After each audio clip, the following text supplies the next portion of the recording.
So today I wanted to talk about pedagogy and how teachers should be changing the pedagogical methods in their classes, because the world is moving very fast and it will be a step towards personalized learning, because as we know, the students these days are very different from what we have seen before.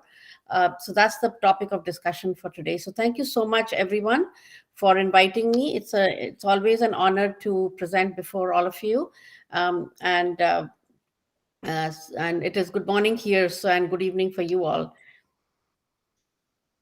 So I just wanted to find out if anybody has any particular expectations or thoughts on what we are going to discuss. So I'll just give you maybe 15-20 seconds to think about it and let me know. That'll be wonderful. You can speak, and maybe we can discuss that later also.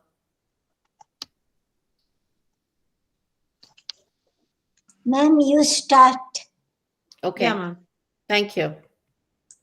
So I will be discussing a few things here. The first one will be, why is there a need for dynamic pedagogy? Meaning, why should we be changing pedagogical methods in our classes? And then also talk about the change, which is the new status quo, and how can we work towards making learning personal for students, and then what rethinking assessments, because that has to change before we can bring real change in our classes.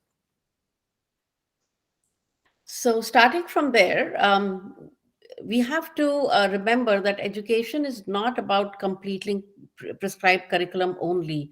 I understand that it is important, and we all know that we are bound by that.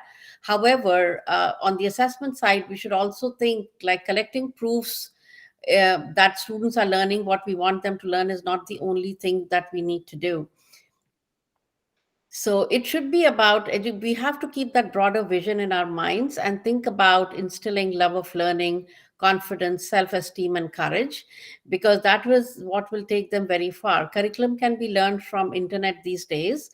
However, these things can only be learned when a student is in class and is interacting with teacher, interacting with their own peers, and the environment in the class is really important for them to instill all of this. So if we are always busy collecting proofs or just trying to find out how much they have learned, the knowledge part, that is not very helpful. That is why the education environment should be very dynamic. Now, if the generation gap many years back in my generation used to be around 15 to 20 years. These days, actually, the generation gap is less than 4 years. And I remember my older son saying that for my younger son. He said, "Mom, there is a generation gap between us two." And that is when I started thinking as a teacher then, that in my class every year the students who are coming are so different from what I have seen in the last year or maybe 2 years back. And I have to change the way I actually help them learn, how I give them the knowledge, and also how I can make them confident in what they're learning, and also demonstrate to me how they're learning instead of just writing tests and exams for me. Because we teachers have to be very cognizant of the fact that the generation gap is very small now. It's not like it used to be before, and it is indeed a challenge for all of us as teachers. The other part of this is that if you are a disruptor of curriculum and pedagogy, it's not very easy, and that should be only for very good reasons, that you want to improve the learning in the class.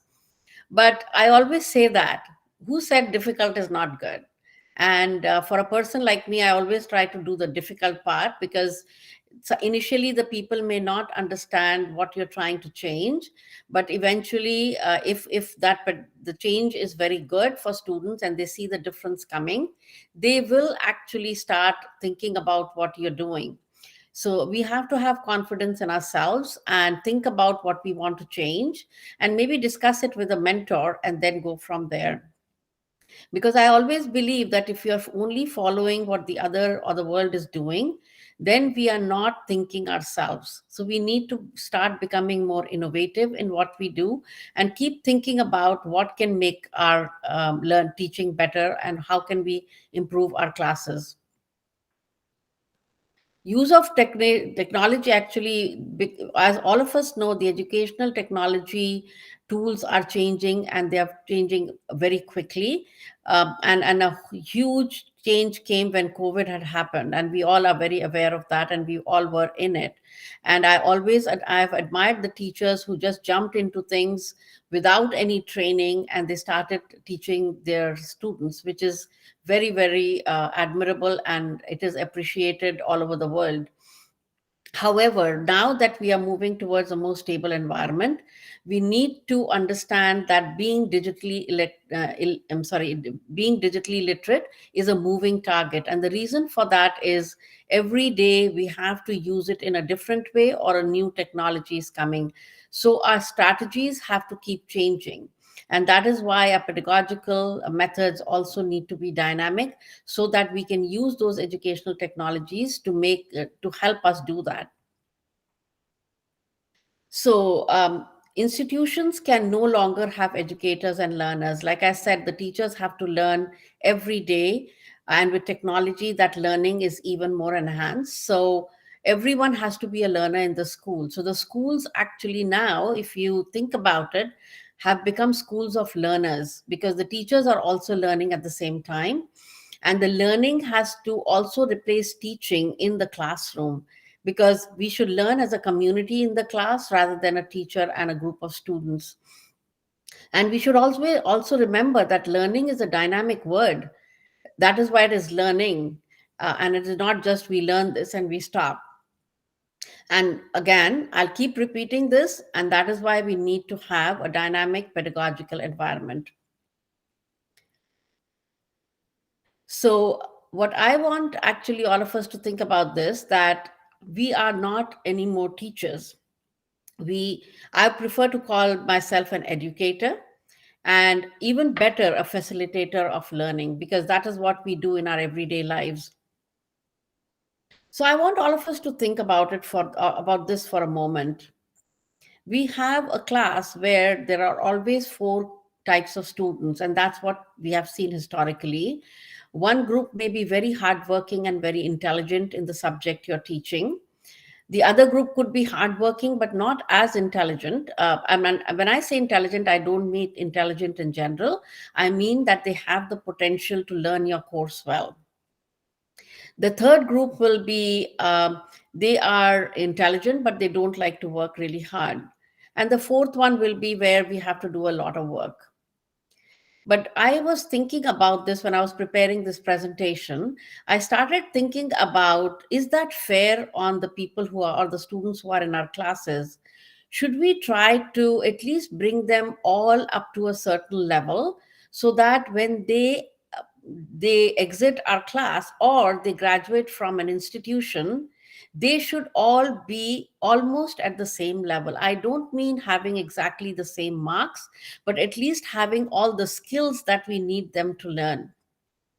Because we are so focused in grades, we are so focused on the level that the students can reach, and the students and parents also fall for that, and they all want their children to be in the highest grade, and for obvious reasons, because the competition is so hard outside.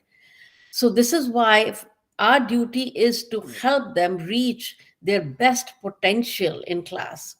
It's not an easy thing to do, but that is where the learning will come in. Because if we strive to help each student so that they can reach a reasonable level before they exit our class, that is what the vision can be. We will not be able to achieve this in 1 year or 2 years, but if we keep trying that every year, a little by little, I'm sure that the institutions will be a much better place than what we are doing now in our schools, because that is what the mission should be for us. Not many people might agree with me, but I always feel that every student deserves to get their highest potential before they graduate from an institution. So, all of that actually can be achieved if we try to think about what the 21st century teacher should be, and what a 21st century student should be. So, The first step that we have to understand is that a 21st century student needs to understand a 21st century student. And with our busy lives and in the workplace and at home and outside of where we live or where we work, life tends to be very, very busy, and it's really hard to sit back and try to understand every student in our class. But I think it is becoming more and more necessary as the time goes by that we try to do that, take out some time and try to do that in our classes. So let's look at what a 21st century student looks like. They are no longer born with an umbilical cord. And I said that actually a long time back in 2010 when I gave my TEDx talk. And I think this holds true more even now. Now they have a Wi Fi, Bluetooth, AirDrop. It's more of a joke that they are born with these things. They cannot even imagine that there was no Bluetooth some years back before they were born. If you're in high school, it's only 20 years back that they don't even know what it was like before. They interact with each other via social media. And in addition to that, their language, the way they speak is so different from what we used to speak. They have so many things, like they say so many things that I have to look up on the internet what that means. At the same time, another challenge that we see in our classes is the diversity, not in terms of their race or religion, the diversity in the level of their digital literacy. And that also brings a challenge sometimes for the students to learn what we are trying to help them learn. So the diversity in digital literacy is something that it's really difficult to help at the beginning. But if we are cognizant of the fact that a student may not have access to that digital platform, or maybe they don't know how to use it, we can try to offer some support outside of that so that they can be at the same level as other students in the class. But the fact is that we need to be cognizant of these things in our classes. We need to look at every student that is in our class. I know it is really difficult if the classes are large, and that is why the institutions need to give time to teachers to look at that and try to give them that time so that they can focus on this and try to help their students in a better way. So now let's look at a teacher and what a teacher can do. So teacher should be able to integrate. The teacher should be adaptable to what is going on in the world and inside the classroom and in the school. And the teacher should be able to bring knowledge of subject, which is the basic need and a basic requirement for any teacher in a classroom. Effective pedagogy, which I'm trying to say that it is dynamic, and then teaching and learning strategies, and those have to keep changing as we go. Another attribute for a 21st century teacher is that the teacher should believe in exploring new ways, methods, and tools to help students learn. So, again, I always like to not just speak to the teachers, I always like to speak to the administration as well, because they are the ones who can give teachers time to do what is written in the last line there, the exploring new methods and tools to help students learn, because they need to learn the new tool before they can use it in the classes to help the students learn. So that is very, very important for institutions to remember, that the teachers need some time. Big tech companies give their teachers sabbatical time so that they can think of, be creative, and then they can actually sit back and not worry about what they have to do in their offices, but just be free of mind, and they get the time to think of ways that they can make new software or make new create new things for the world. And I think the educational institutions have to start thinking about that deeply, because the teachers do need time. Otherwise they are only completing curriculum because they don't have time to do these things in their classrooms. So it is a humble request to all educational institution administration to start thinking about giving time to their teachers out of their classes, maybe sometimes once a week, once a month, or maybe just give them some time regularly, so that they so that it is more than just making a class plan every day. Because the time that we get as teachers is only for making a new class plan, and it's very rare that we get time to sit back and think and become creative in our ways. When the teacher does all of that, and the student realizes that the teacher is focused on me as an individual rather than just completing focused on completing a curriculum, they value that, they respect that, and that is what motivates them. And motivation of student is so important, as we all know, because that is when they are able to discover their own talents and use them to to become a better person, a better educated. And when they go out in this world, they have learned that they have to serve their community in a way that is most useful for the community. So, as I said, that the pedagogical methods have to be dynamic. A very important attribute for a teacher would be not be afraid of sudden changes. Changes can be chaotic, changes can be disruptive, but at the same time, we have to be aware that that is very crucial in today's times. At the same time, like I mentioned before, the teacher should be able to cope up with diversity of culture, technology, awareness of the changes, at the same time, maturity of students in their classes, and so that they become ready for the world. So, what does it take to be a 21st century teacher? Of course, it is so challenging for us. It requires courage to take risks. So, if we want our students to take risks when they are going out in the world, we need to show them that we are also taking risk, and at the same time, we are taking them in a way so that it does not disrupt our lives a lot. So that is why there has to be a balance. So if the teacher is taking risk of changing the methodology in class, the students get that. They say, okay, if we take risks in a safe environment, we can also do big things. So give them projects, give them things to do, and please let them take the risk, because when they are in your classes, they are in a safe environment, and it is a good place for them to take those risks and not fall down. And that will help them become ready for this ever changing world. And the students will also get that from you.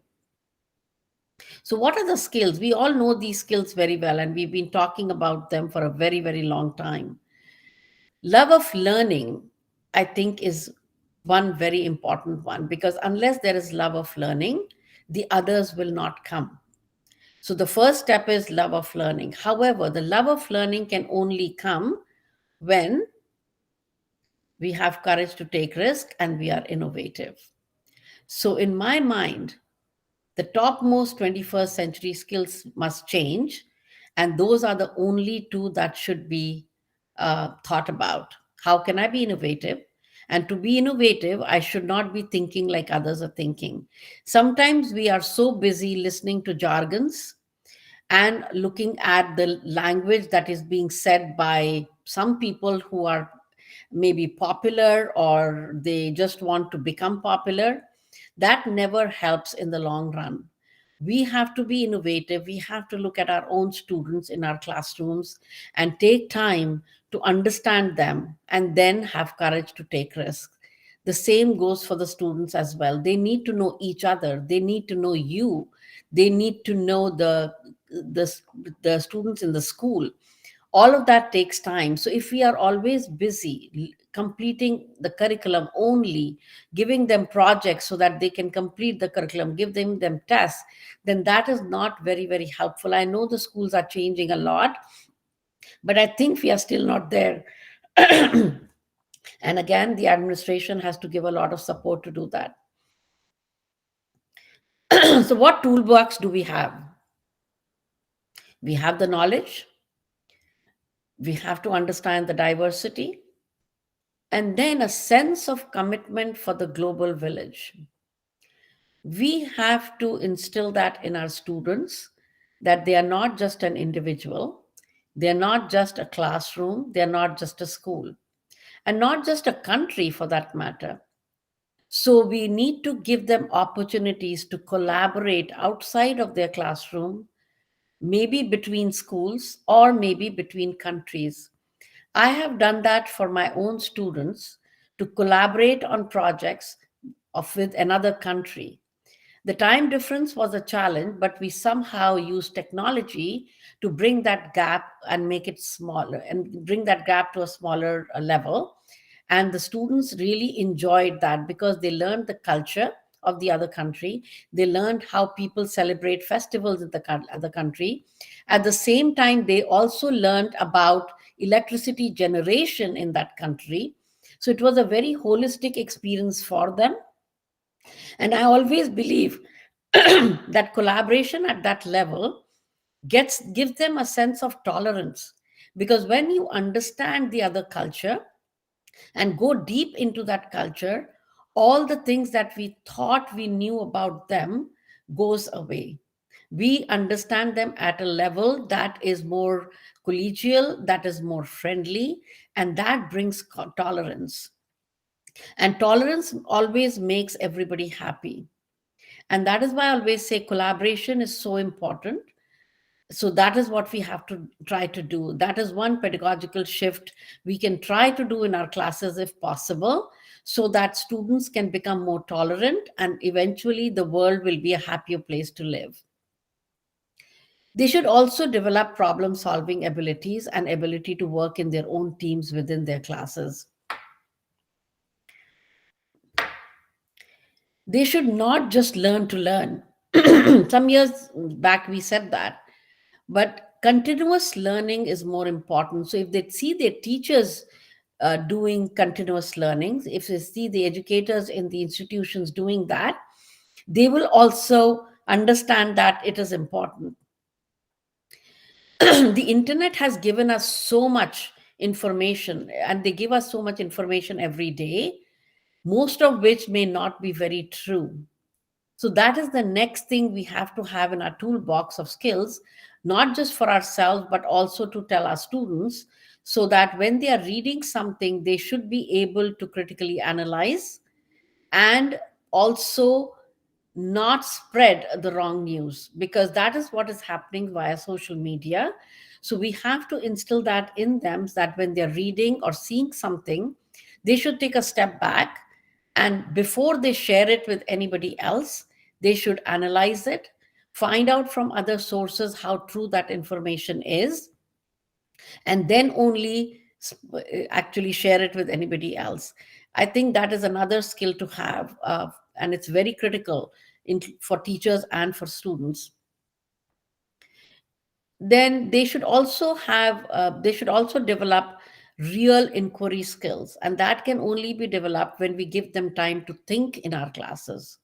So if we are giving them time to think in our classes, they will find creative ways to do different things. And also, of course, an understanding of risk, that if you do this, this could happen. So just give them some resources to use, so that they can do all of the things that I just mentioned. So another, and I think I've said this before, but I cannot stop saying this, that just using technology is not a 21st century skill. We should use it to develop 21st century skills, because what happens is that whenever we see a new technology, we should not run to use it. I always go the opposite way. First, I think about the pedagogical reason of why I'm making an assignment for my students. The first thing that always is there is pedagogy. The second thing I look at is how will the students benefit from it. If the students are benefiting and learning more by doing that, I start developing that project. And then I think about what technology can I use to implement that project. So technology always comes at the end, rather than thinking about, oh, we have Twitter, let's use Twitter for this project. That is never the correct way to approach any projects in your class, because that is going backwards. The first thing is pedagogy. Second thing is how the students can learn. And the third thing should be the technology. Some teachers actually, now this is not very true, but I like to remind teachers of that, that technology will never replace great teachers. However, technology in the hands of great teacher can be transformational. And this is something that we should remember every time we make an assignment or a course plan. So, how can we use technology for personalized learning? Of course, we should have the courage, ability to support open source intelligence, because that is where all the miracles or the magic will happen. We should try to deal with paperless learning environments so students have access to all that we provide to them in anywhere they are. And then use a degree of online interaction, whether it is between students, between you and students, or maybe students of another class, like I said earlier, or maybe with another country if possible. Or maybe India is such a good place to have that collaboration between cultures of another state. I don't think any other country has an advantage that India has. And that's what I'm so proud about, because you have so many cultures within the country in the same time zone. So for me, I have to go to France to collaborate. You can just go to another state and get a taste of their culture, what they eat, and that make that a part of anything that you teach in your classes. It does not matter what subject you're teaching, that could always be a part of your project so that the students can interact and learn that. So I always think teachers in India, educators in India have that huge advantage to do that. I have to organize all of that with another country which is in a different time zone. You all don't have to do that. And that is why I think you should use that and harness that advantage for your students. Again, the collaboration is important, like I said. So, I am not sure how many educators are using digital text. I've been using digital text for a very, very long time. The students can have the choice of using a hard copy, because some people learn better from e-text, and not from e-text, but from hard copies. Give them a choice. But when you are giving them resources, try to make them digital. So whether they have a phone or a laptop or any other digital device they're using, they can always use your resources in their hands. And then try to this is mostly for the science teachers, try to use resources that are a mix of hands-on simulations, video, because students learn differently, and that is the personalized learning I was talking about. This is one of the things that we need to talk about. And for science teachers, I just want to let you know that Harvard has something called Lab Exchange, which has a lot of biology experiments, and they are very, very good. So I would invite you to look at that, so that you can enhance your course plans by using some of those. And support new learning, because every student is different, and they want to learn different things. Encourage them to find what they want to learn, rather than we just telling them that you have to learn this. Now, assessment should be demonstrations of learning, discussions for learning, and presentations of learning. It should not be just what we want them to learn, but to find out what they have learned. And For that, we have to use a variety of assessments, because every student has a different way of demonstrating their learning. So test is not the only way that demonstrates learning. There are so many other ways that you can assess that. Videos, presentations, portfolios, create student friendly but challenging assessments. then please ensure that multicultural issues are addressed, especially for people who are like in Canada. I have to understand, because if I mention a word that is not known in another country, I have to be aware of that and respect that when they come in. So I give my students that liberty to come and tell me if they don't understand a word or a phrase or something that I'm talking about, just because they are new to this country. So we have to, if in your classes in India, if they're from a different state, they might be using a different word. So we have to give them that liberty to encourage to tell us what they need in our classes, and encourage the students to think about the process rather than just giving answers. Students have a very they tend to actually raise their hands as soon as you ask a question. And in my classes, what I let tell them is that nobody can raise their hand for the first 10 to 15 seconds, because I want everybody in the class to think about it. And then after that, we start getting the answers from the students, because they should not raise their hand, because they tend to answer without thinking, and most of the time they may be wrong. On the other side, encourage them to answer. I always tell them, take risk to answer a question, and don't worry if you're wrong, because if you're wrong and I correct you, that correct answer will stay with you for life, and you will never forget that correct answer. And at the same time, sometimes teenagers or even young adults are afraid that people will laugh at them. In my classes, the first day of the year, and I keep giving them reminders that nobody will comment or laugh or sneer at anybody's answer in their class, in the classroom. And if they do that, if even if one student does that, they are called out and they are given strict instructions not to do that again. So it is a very collective thing.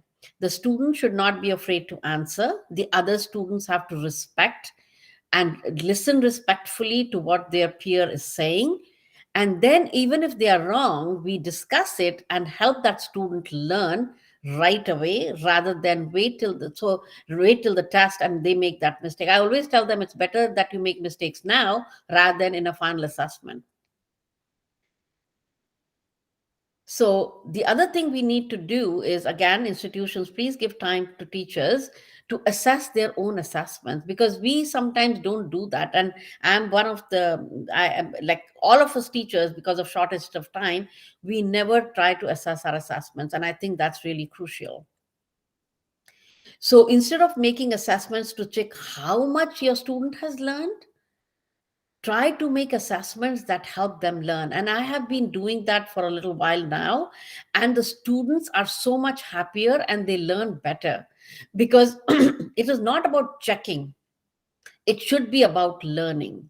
Everything that we do should be about learning, whether making a course plan, using a technology, making a project, making an assignment. It should always help them learn, and not for it should be for them, not for us to make a database. So it should not be a database. It should not be a proof that they have learned what we want them to learn. Tests do not help students learn. It's a huge, huge myth. Most of my classes don't even write a final exam. And when they go to university, they give me a feedback that they are so well prepared, because students are always intimidated, and especially for a course like I teach physics, they are intimidated by the course itself. So if I burden them with these tests and exams, they will never learn the way they could have learned, because the marks are so demeaning if they don't get a good one, because they are fearful that after, if they get a bad mark, they will be judged by their teachers, their parents, their peers, the community. Everybody will judge them. And that is why more and more I'm going away from tests. And even if I give a test, I make them sit in pairs. And and the reason is, when they are sitting in pairs, they don't copy from each other at all. They are very given very strict instructions that they will not copy. But if they get stuck, they can always nudge their partner and see how they can cross that burden. Now, I want all of you to close your eyes and think about that situation. We don't want them to be stuck when they're writing an assessment. We want to support them when they're writing that assessment. And then they might have forgotten we are all human beings. So if they can get that small support and do wonders on their assessment, what's wrong with that? There is nothing wrong. And if you believe, I wish I could take a video when they're writing this. They don't talk with each other at all, like not too much. Only when they're getting stuck or they want to compare the answers, that's when they look at. Because in my assessments, I always focus on the process that they have given and not the answer there. The answer is very small. And there is no cheating now because they are sitting with somebody whom they can ask if they have to, but normally they don't do that. They are only focused on what they have to finish and only get the support, which is, I think, is a very, very good thing. You don't want to break their confidence because it is so important for life, including university life. And memorizing content is not the purpose of succeeding in life. It is confidence. So please also make flexible deadlines. So if a student is doing something outside of school, they're playing a sport or doing some, or maybe working to support their family, please make flexible deadlines, because if you can get an assignment a day later, it's not a big deal, but it can make a world of difference to the student. So that is why that pedagogical understanding of why the flexible deadlines are good is, in my class, if they are in grade 12 and they're applying for US universities, which is a huge job, I try to keep the assignment either at least a week before, or they can actually submit it after they have submitted their applications. Because it's not just my assignment that is important for their life, it's also something else. And trust me, the students feel so much comfortable and they never ask for extensions because they already got a day without asking. They just have to tell me what is important in their life, or maybe somebody is sick in their family. So we have to be very, very flexible with our students and not give them a freelance lead, something that they can always take. Like they should not, they should be advanced, but at the same time, we should know our students so that we know why they are asking for this extension. And in case of failures, please remind your students and yourself that it is not a failure, it's only a setback. So talk to them and tell them, don't worry if you have not done this very well. It's only a setback and we can work together to help you improve. And I love when my students, and don't be afraid when you make a mistake. And I say this because it's a joke in my class that when my students are catching my mistakes, I feel very proud because it tells me that they have learned well and they are paying attention in my class, which is so important for all of us here as educators. So, final words for me: instead of preparing our students for the real world, please prepare them to make this world a better place. And that should be the focus of all our teaching in our classes. We should prepare them to become better people, tolerant, and so that they can make this world a better place. Thank you.